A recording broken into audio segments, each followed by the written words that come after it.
विराजमान गीता मनीषी पूरी दुनिया के कोने कोने में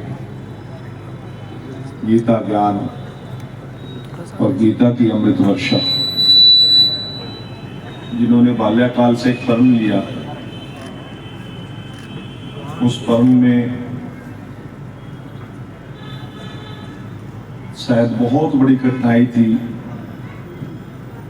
परंतु आज इतनी सुगमता से गीता का ज्ञान पूरी दुनिया में जाएगा। जो असंभव काम था वो संभव कर दिखाने में जिन्होंने बहुत बड़ी महत्वपूर्ण भूमिका निभाई, पूज्य राधा वंदनीय पूज्य स्वामी ज्ञानंद जी महाराज, हम सौभाग्यशाली हैं कि जिस ज्ञान के बल पर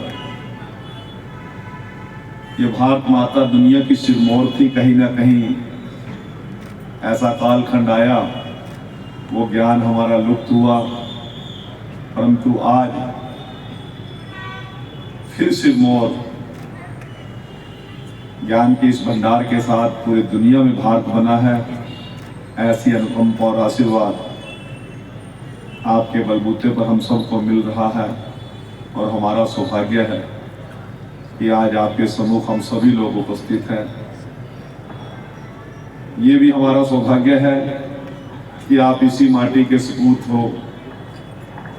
हमें तो शायद अपनापन में कुछ कम ज़्यादा दिखता होगा, परंतु पूरी दुनिया में जो आपका प्रकाश है, जो आपका एक उजियारा दुनिया देख रही है, वो शायद हमारी कल्पना से भी शायद परे है। माँ भगवती का कार्यकाल चल रहा है। माँ भगवती जहाँ हम सब पर अपनी कृपा बनाए रखे, आपका स्वस्थ जीवन हो, दीर्घायु हो और आपका आशीर्वाद बारंबार हम सब लोगों पर इसी प्रकार से बरसता रहे, ऐसा हम परमपिता परमात्मा माँ भगवती से वंदन करते हैं। माँ भगवती से ये निवेदन करते हैं। आज के इस कार्यक्रम में हमारे बहुत ही वरिष्ठ राजनेता, समाज सेवी, राजनेता कम समाज से भी ज्यादा, आदरणीय भाई कैलाश भगत जी, डॉक्टर रोहित मेहता जी, सुधीर मेहता जी, अमरजीत छावड़ा जी, भाई सोनू वर्मा जी, भाई श्यामलाल बंसल जी, संजय गर्ग जी उपस्थित है। मैं पिता तुल्य बुजुर्गों का, पूजनीय मातृशक्ति का वंदन और अभिनंदन करते हुए इस भव्य कार्यक्रम की स्वामी ज्ञानानंद जी महाराज जी के बीच में और आपके बीच में मैं ज़्यादा देर नहीं रुकना चाहूँगा, क्योंकि हमें तो वहाँ से जो अमृत वर्षा मिलनी है उसका अनुभव करना है, उसका आनंद लेना है। मेरा सौभाग्य है कि वर्षों वर्षों से आप जी का आशीर्वाद मेरे ऊपर हमेशा बना रहता है, बना रहेगा, और जो आशीर्वाद आपके द्वारा मुझको मिल रहा है, शायद कोई दुर्लभ जीवन में कर्म किए होंगे तब जाके वो संभव हो पाया। पूजनीय स्वामी जी, जिस मिशन को लेकर आप चले हैं, वो मिशन इतना सरल नहीं था, परंतु आपकी सहजता ने उसको इतना सरल कर दिया। वो मंजिल हमें बहुत नजदीक लगती है कि पूरी दुनिया के अंदर भारत की उस महान ग्रंथ का, महाकाव्य का प्रकाश पूरी दुनिया को मिलेगा। आज इस प्रकार का आपका सद्भाव का संदेश है, सभी प्राणियों के प्रति स्नेह का संदेश है, समरसता का संदेश है, वो बहुत आज के समय के अनुसार बहुत बड़ी इसकी आवश्यकता है। वो समरसता, वो सौहार्द का संदेश, वो ज्ञान हमें बहुत आगे बढ़ने की ताकत दे रहा है। आप ही का संदेश था और उसमें हमें सौभाग्य मिला कि ये कृष्ण की धरा है, ये शिव की धरा है, इस धरा पर गौ माता का रक्त नहीं बहेगा।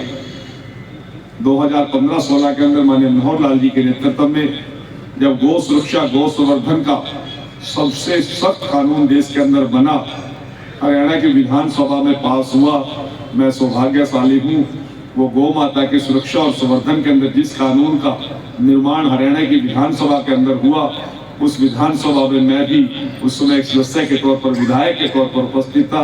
आज मैं पूरी दुनिया में फख्र से कह सकता हूं कि हरियाणा एक ऐसी धरा है जहां गौ माता का रक्त बहाने की किसी की ताकत नहीं। आज गौ माता उसी स्थान पर, उसी प्रभाव पर पहुंच रही है। ये आप ही का ज्ञान और मार्गदर्शन है, क्योंकि आधुनिकता के युग के अंदर हमने तो हमारी उपयोगिता को अपना जीवन बना लिया था कि हमारी चीज जो उपयोग आएगी उसका क्या महत्व है, उसके बिना कुछ भी महत्व नहीं है। परंतु आज घर घर के अंदर गौ माता की पूजा, गौ के प्रति गौ भक्तों में श्रद्धा और ऐसा सख्त कानून बनाने की प्रेरणा मिली तो आपसे मिली।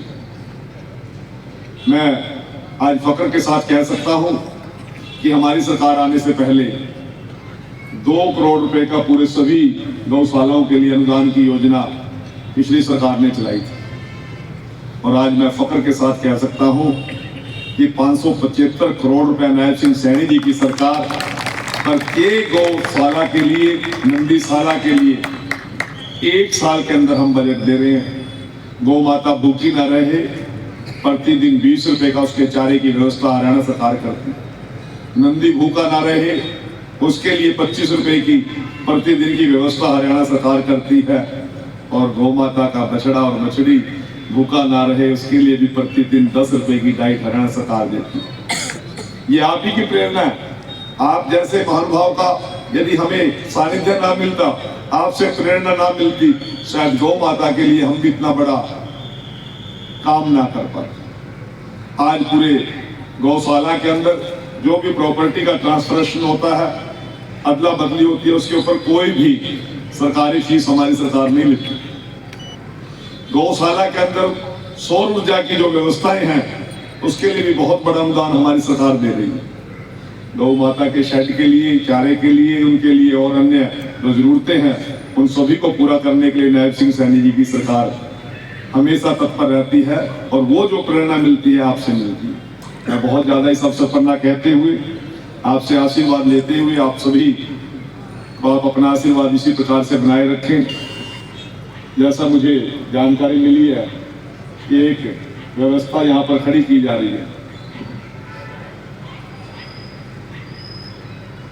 सेक्टर 19 हुड्डा में कृष्ण कृपा सेवा धाम बनाने के लिए।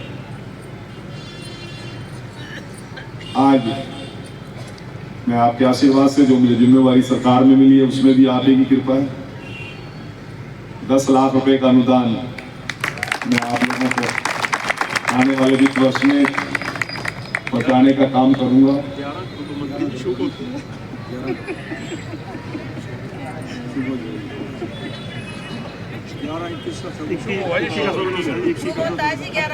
ग्यारह कर देंगे हम तो। गौ भक्त है और मेरा सौभाग्य है कि मेरा नाम कृष्ण है। ये कोई परमपिता परमात्मा की अनुकंपा है कि जन्म कुरुक्षेत्र में हुआ और माँ बाप ने नाम कृष्ण रख दिया। कुछ और भी रख सकते थे, पता नहीं क्यों रखा होगा, मुझे नहीं पता। परंतु ये मैं अपने आप को बड़ा सौभाग्यशाली समझता हूँ और माता पिता के अपने ऊपर कृपा समझता हूँ। तो 13 तुझको अर्पण क्या लागे मेरा, 11 भी आपके, 21 भी आपके, 10 भी आपके, सब कुछ आपका मेरा। बार बार देंगे, जब जब आवश्यकता पड़ेगी तब तब देंगे। मैं इन्हीं शब्दों के साथ आपसे इजाजत लेता हूँ और महामंडलेश्वर प्रातः वंदनीय स्वामी ज्ञानंद जी महाराज का इसी प्रकार से आशीर्वाद हम सब पर बना रहे। इसी विश्वास के साथ आए हुए सभी महानुभाव का बहुत बहुत अभिनंदन, स्वागत, वंदन।